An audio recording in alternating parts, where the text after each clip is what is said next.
네, 정진 박사님, 네. 지난 시간에 보니까 또, 우리 장도영 장군하고 박정희 또 네. 사령관하고 이렇게 또 관계가 또 아주 5.16 군사혁명에서 큰 어떤 그 관계가 또 이슈가 되는 것 같습니다. 그 한번 좀 살펴볼까요? 네. 그래서 이제, 그 5.1 정변 당일날, 군 고위청에 정변을 일으켜가지고 군 지휘부로 5월 16일 날 일시에 그 형성하는 그 핵심 제일 최고 지도자가 5.16 군사혁명위원회 의장했던 장도영인데, 당시 육군 참모총장. 근데 이분이 한 2개월 있다 7월 20일 날 5.16 그 반대하는 반혁명 세력으로 전격 체포돼가지고 그 이제 5.16 세력과는 이제 끝나게 되는데, 그러면 이제 말하자면은 장도영과 박정희 이 인간관계가 막 얽히고 설키는데, 그걸 이제 좀 자세히 알아야만 이 현대사에 바로 인식을 할 수 있을 것 같아서 그 두 분의 인간관계를 좀 자세히 좀 설명을 드리면, 그래서 그 두 사람의 인간관계를 알려면은 박정희 전 대통령의 그 좌익 경력을 먼저 좀 이해를 해야 됩니다. 그렇지, 박정희 대통령은 그 여순 사건 직후에 그 당시에 많은 육군본부 특별조사과, 그 뒤에 이제 방첩대, 성무대 이렇게 발전해왔는데, 거기 이제 김창룡 대위한테 체포가 돼가지고 남노당 가입 혐의로, 그 당시에 말하자면 여순 사건이 일어나고 군에 침투한 남노당 세력을 제거해라 이래가지고 숙군 바람이 크게 일어났습니다. 그래서 그 숙군 수사를 주도한 사람이 김창룡입니다. 그렇지. 김창룡. 그 김창룡은 그 일제시대 때 저 하얼빈 근처 이런 데 이제 소련하고 국경선에서 소련이 그 만주국으로 침투할 수 있는 간첩들. 그러니까 이제 뒤에 보면 그 이제 김창룡을 비판하는 사람들은 독립운동 투사들을 뭐 체포해서 수사한 사람이라는데, 그 당시에는 일본 관동군 헌병으로 그 하얼빈 그 근처에 하이라로 가는 아주 추운 데서 그 소련 간첩을 잡는 역할을 하고 있었어요. 거기서 하고 있었는데 아주 이제 성실하게 이 양반들이 한 거 보니까 이제 잠복 근무, 뭐 이래 공작차에서 그 소련 간첩들을 많이 잡았더라고요. 그 이제 해방이 되고, 양반이 한경남도 영흥 출신입니다.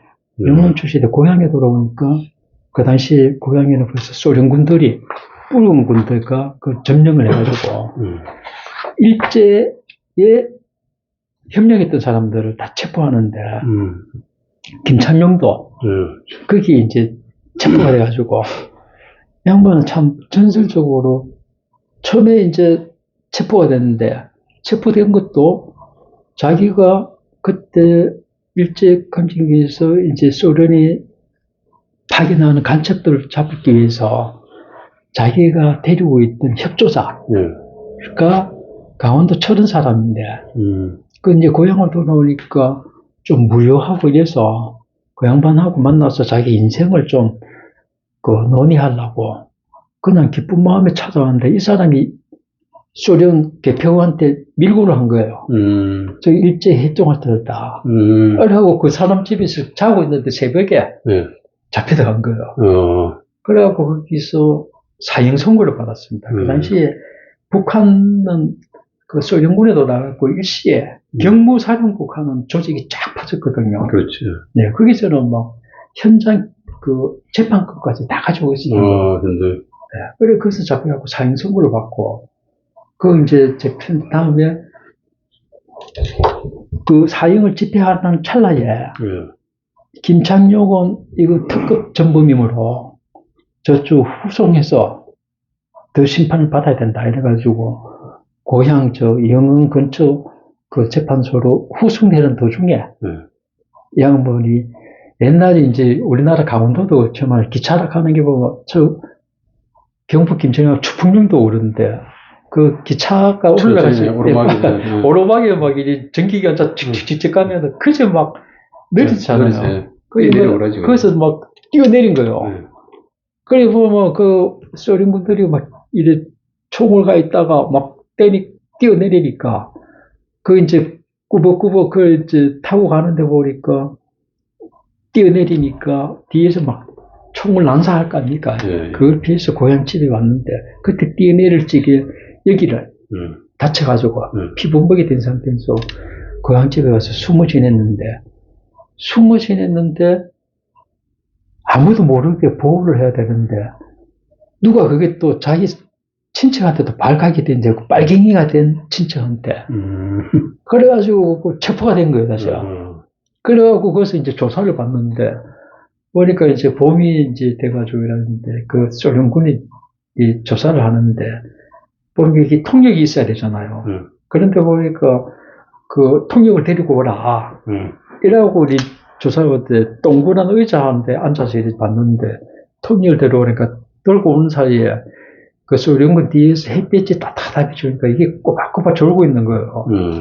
그러고 그걸 때 다시 의자로 그대로 막 그걸 내리쳐가지고 소련군을 죽이고 그대로 이제 막 튀어가지고 남한으로 오고. 네.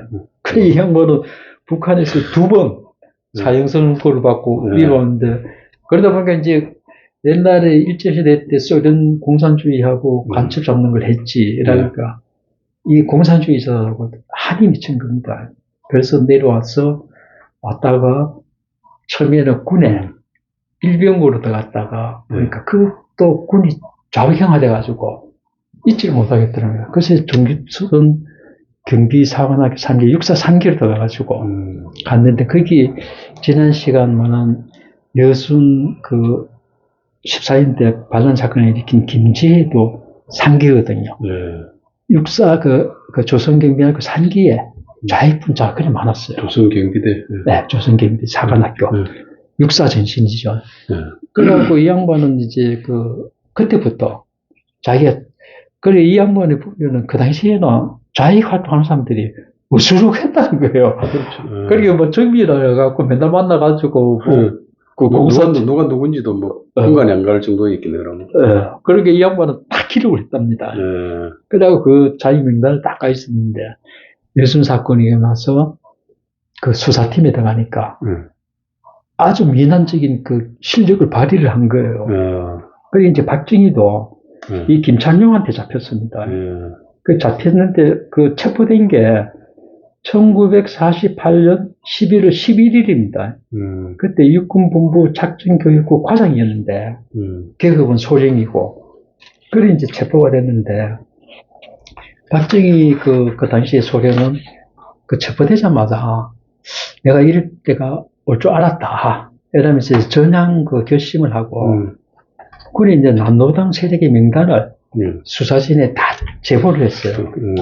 그래서 이제 그 숙군 그 수사하는데 큰 역할을 했어요. 그러면서 그 당시에 또 그 특별조사과장 조사팀에 김만일이라고 이 양반이 또 그 박정희 대통령은 조선경비사관학교 2기죠. 2기 동기고 이런데 그 이제 백선엽 장군의 그 회고록을 보면은 그 어느 날 그 김한일이가 와서 저 박정희 그 소령이 좀 우리 그 당시 백선엽은 육군본부 정보국장인데 국장님을 좀 뵀으면 하는데 시간 좀 내줄 수 있습니까? 한번 만나보시죠. 이렇게 이야기해서 그럼 한번 봅시다.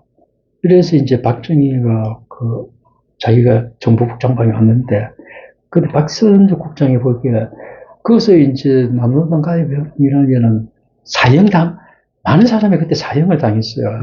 그 사형 직전에 아주 위기 상황인데, 이 양반이 전혀 비굴하지 않고 의연하게, 저 좀 도와주실 수 있겠습니까? 이러더라는 거예요. 그래서 백선엽 국장이 무심코, 그렇지. 내가 도와드리죠. 이렇게 말을 맺고 나서, 이거 어떻게 도와드리나, 이렇게 해서 하고 있는데, 김창룡, 그 수사 담당자도 구제해주자. 이래서 이제 백선엽 국장이, 그 다음에 우리가 신원보증을 쓰자. 이라고 백선 정보국장하고 김한일 특별조사과장, 김창룡 수사관, 이 세 명이 신원 보증을 써가지고 박정희를 풀어줬다는 거예요. 근데 이제 풀어줬는데, 그때 이제 잡혀가지고 재판 절차는 받아야 되잖아요.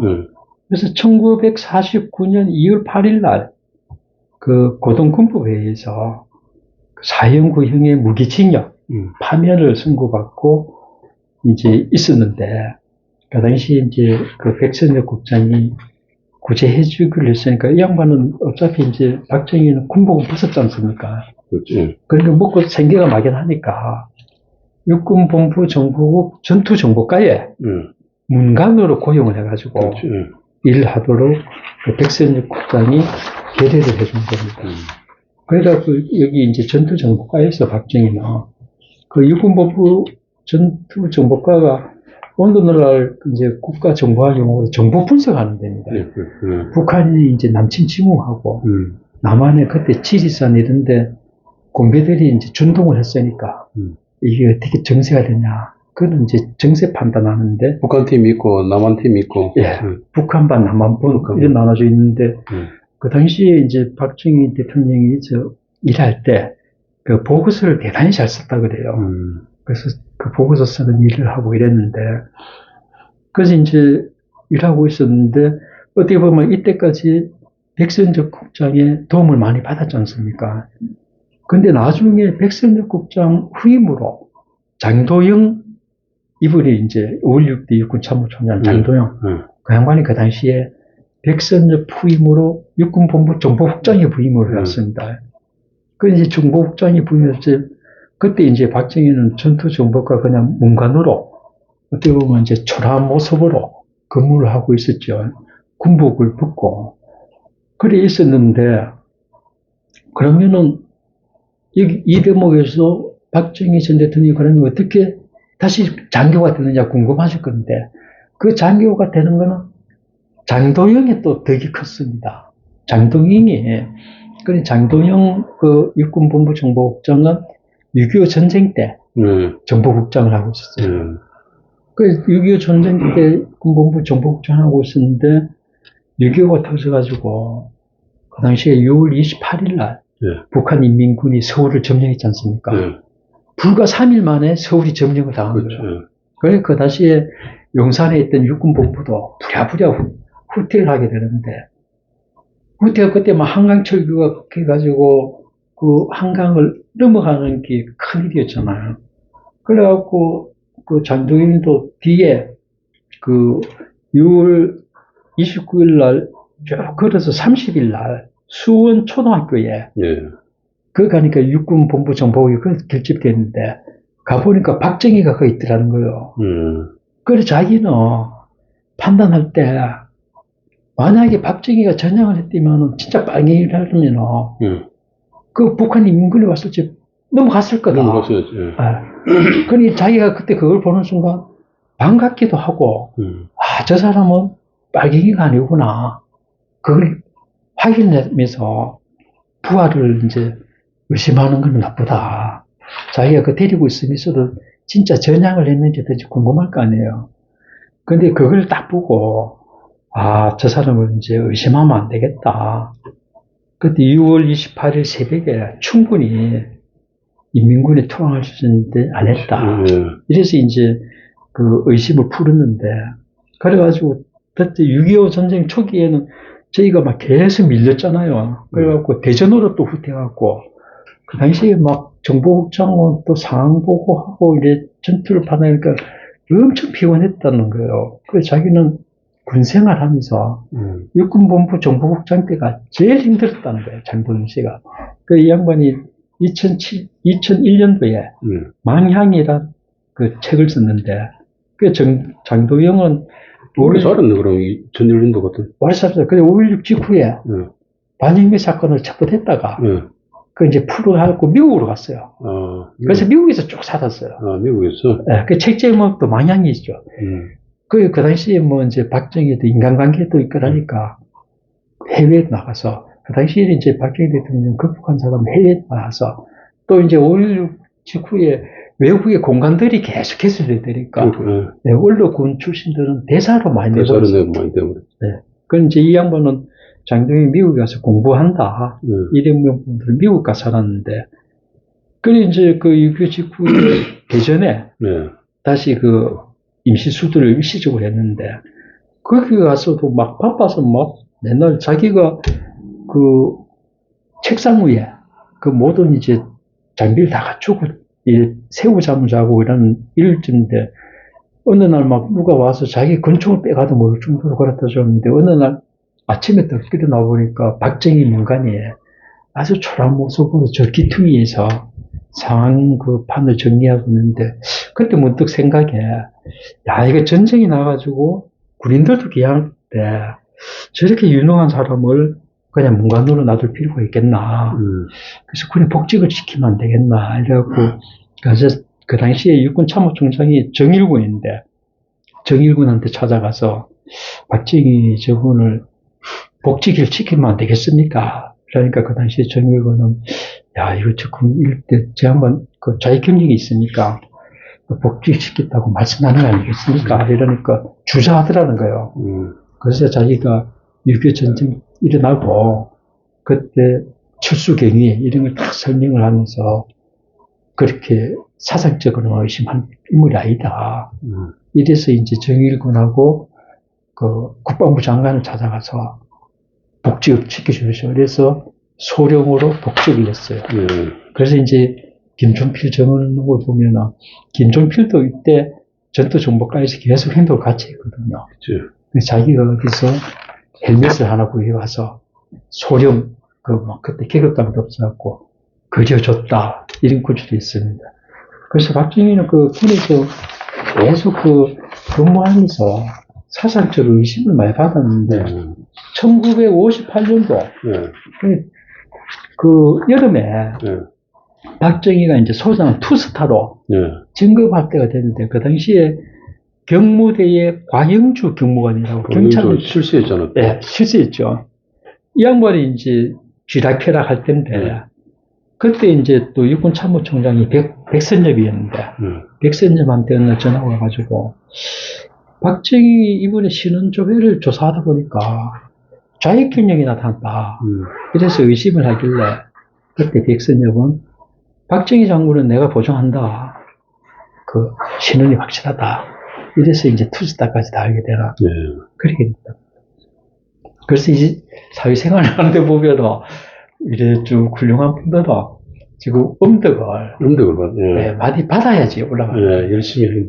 지금 이제 오늘이 5월 11일인데 5.16도 다가오고 이래서 5.16에 대해서 깊은 이야기를 했는데, 지금 6월 3일 되면 또 세상이 바뀔 건데, 이때 인간관계가 또 엎치락 뒤치락 하는 그 뭐 언론에서는 누가 뭐 장관 됩니까? 또 한 달 뒤면 난리가 날 건데, 참 우리 이제 살아온 과정이 뭐 다 자기 업보라고 봐야죠. 뭐.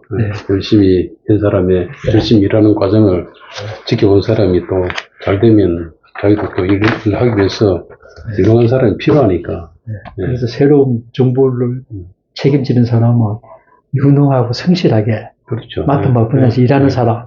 자, 뭐 정치적으로 뭐 판단하지 말고 전문성을 좀 높게 평가하는. 그래, 일하는 쪽으로 가지. 안 그러면 뭐 로비를 하거나 뭐 윗사람을 갖다가 기분에 맞추려고 그러면 끝없이 그쪽으로만 가야 되는데. 정치권 줄대가지고 출세하는 그런 사회보다는 전문 테크노, 전번에 김창호 박사님에 대한 과학기술 이런 데는 그쪽에 공부하려면 오롯이 몰두를 해야 되잖아요. 그런 분들이. 그러니까 지금 시대 역사를 봤을 때도 제가 이제 아까 지난 시간에도 잠깐 언급을 했지만, 우리 세종대 때 그때 과학기술이 엄청나게 발전했잖아요. 그 과학기술뿐만 아니고 전 사회 분야에 여기 파급 효과도 있고, 심지어 그 당시에 그 노비한테까지 출산 휴가까지 보낸 그런 좋은 사회였단 말입니다. 그러다가 지금 중시에 이제 넘어오면서 성종대까지 좀 안정하다가 그 다음에 결국은 잘못되니까 임진왜란하고 병자호란 큰 전쟁을 겪게 되고, 그 다음에 또 정조 시대 때, 영정조 시대 때 잠깐 부흥을 했다가 그것도 실학이라는 걸 못 살리니까 그냥 조선 후기에 일본한테 강압위에서 나라가까지 그냥 먹히는 그런 역사적인 교훈을 또 해방되고 나서도 또 부침을 계속 겪고 있지 않습니까? 또 지금 이 시점에도 지금 탄핵으로 인해 가지고 또 부침을 겪고 있는 그런 상황이고 그런 가운데 나름대로 우리 대한민국 국민들 전부 다 훌륭하시니까 중심을 잡고 본연의 자세, 공정과 또 상식, 그 다음에 적법 절차 이런 걸 잘 지키면 우리 대한민국 미래가 있을 것 같습니다. 자, 이번 시간 여기까지 하고 또 다음 시간에는 또 다른 좋은 주제를 또 선정해서 또 대담을 나누도록 하겠습니다. 네. 자, 이상입니다. 감사합니다.